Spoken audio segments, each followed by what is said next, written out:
ધર્મ ઉડાડજે રે ધણી રે આપણા આવ્યા ભૂંડા કાનો જાગે જીવ પેરે પેરે તુને પીછવ્યો તું હજી કરે કાઢી કે ધામ ધણીજી આપણને આ સંસારની અંદર આખો અખંડ સ્વરૂપ 18,758 વાણી રૂપી આખો સાગર લઈને આવ્યા તો હજી પણ આપણે અજ્ઞાનતાની ભરમની અંદર જ આપણે હજી ગોથા ખાઈ છીએ.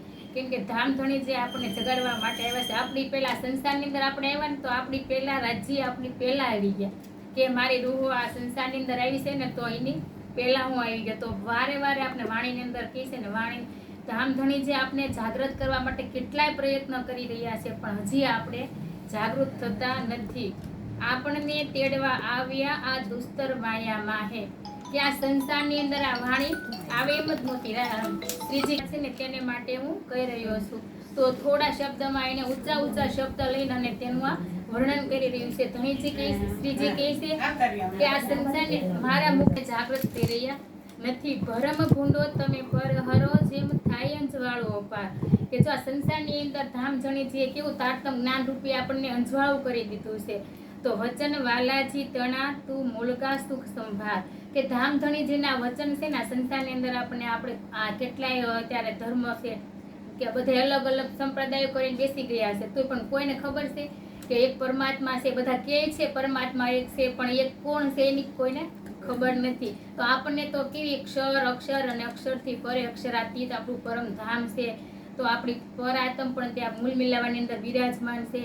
અને આપણે પરમધામની અંદર રાજ્યની સાથે આપણે કેવા અખંડ અને આનંદ અષ્ટપોહર અને 66 ઘડી આપણે ધણીજીની સાથે કેવી લીલા કરતા હતા. તો એ મૂળગા સુખને આપણે સંભાળવાના છે. અહીંયા બેઠા બેઠા આપણે પરમધામની અંદર આપણી પરાત્મને જાગૃત કરવાની છે. તો આ સુખને આપણે પરમધામના સુખોને આપણે યાદ કરશું ને ત્યારે જ આપણી પરાત્મ મૂળ મિલાવાની અંદર જાગૃત થાય છે. કે વાલો વદેશી આવી મળ્યા કાંઈ આપણને આવા કે વદેશી એટલે કે પરદેશ એટલે ક્ષર અક્ષર અક્ષરથી પરે પણ પરમધામથી આપણે રાજ્ય આપણને આ સંસારની અંદર આવ્યા અને આપણને વાણીનું અવતરણ કરી સ્વયં રાજ્ય જ મુખારવિંદથી આ વાણી અવતરણ થયું અને સુંદર હાથને જાગૃત કરવા માટે જ આવ્યા છે. એમ કે દુઃખમાં હે સુખ માણી તું ભરમની નિંદ્રા નિર્વાણ કે આ દુઃખનો સંસાર છે. આપણને ખબર જ છે કે આપણી દ્રષ્ટિએ જે દેખાઈ રહ્યું છે ને તે બધું દુઃખ જ છે. તે આપણે દુઃખની અંદર આપણે સુખની ચાહના કરવી ને તો ક્યારેય સંભવ ન થાય. તો દુઃખની અંદર પણ આપણે ધામધણીજી કેવા પરમધામના અખંડ સુખો આપણને આપી રહ્યા છે. તો એ ભરમની નિંદ્રામાંથી આપણે જાગૃત થવાની, અજ્ઞાનતાની નિંદ્રામાંથી આપણે જાગૃત થઈ અને આપણે પરમધામના સુખોને લેવાના છે.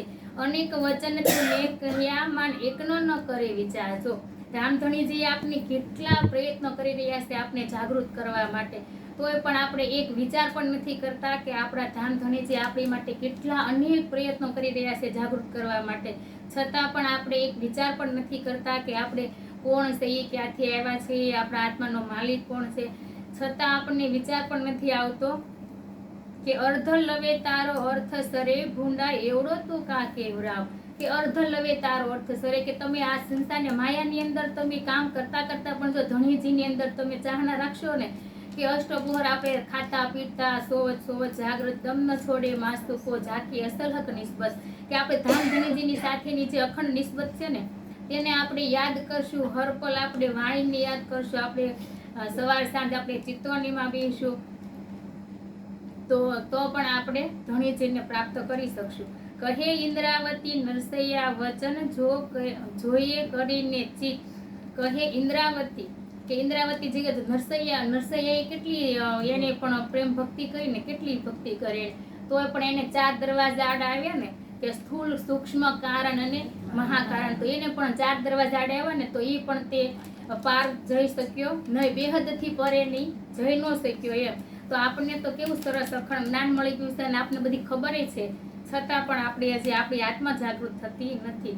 ધણીજીએ જે ધન આપ્યું કાંઈ કરે આપણને હિત. જો આપણે ધામધણીજીએ કેવું અખંડ સુખ આપણે ધન આપી દીધું છે કે હિતથી આપણે કે પ્રેમથી આપી દીધું. આપણે એ માયાનો ખેલ માંગ્યો હતો ને તો ધણીજી આપણે પ્રેમપૂર્વક બતાવી જ રહ્યા છે. છતાં પણ આપણે એ અખંડ આપણે સંસારની અંદર આવા જ શું કામ છીએ કે આપણે પરમધામના અખંડ સુખ અને સાહેબી ધામધણીજીની જોવા માટે જ આપણે સંસારની અંદર આવ્યા છીએ. આપણે માયાના સુખ જોવા માટે કે અહીંયા સંસારના ભોગો ભોગવવા માટે આપણે નથી આવ્યા. આપણે તો અખંડ ઘરના સુખોને જાણવા માટે અને તેનો અનુભવ અહીંયા બેઠા બેઠા જ કરવા માટે આપણે આવ્યા છીએ. તો આપણે સ્વામીજી હર ચર્ચાની અંદર કહે છે ને કે તમે ઉઠો એ પહેલા ચિત્તવાની કરો અને સૂતા પહેલા પણ ચિત્તવાની કરો. આપણે જે આ સંસારની અંદર તો જે આપણી દ્રષ્ટિએ દેખાઈ રહ્યું છે ને તે તદ્દન જૂઠું જ છે, ખોટું જ છે, એમાં કાંઈ સાચું નથી. તો આપણે જે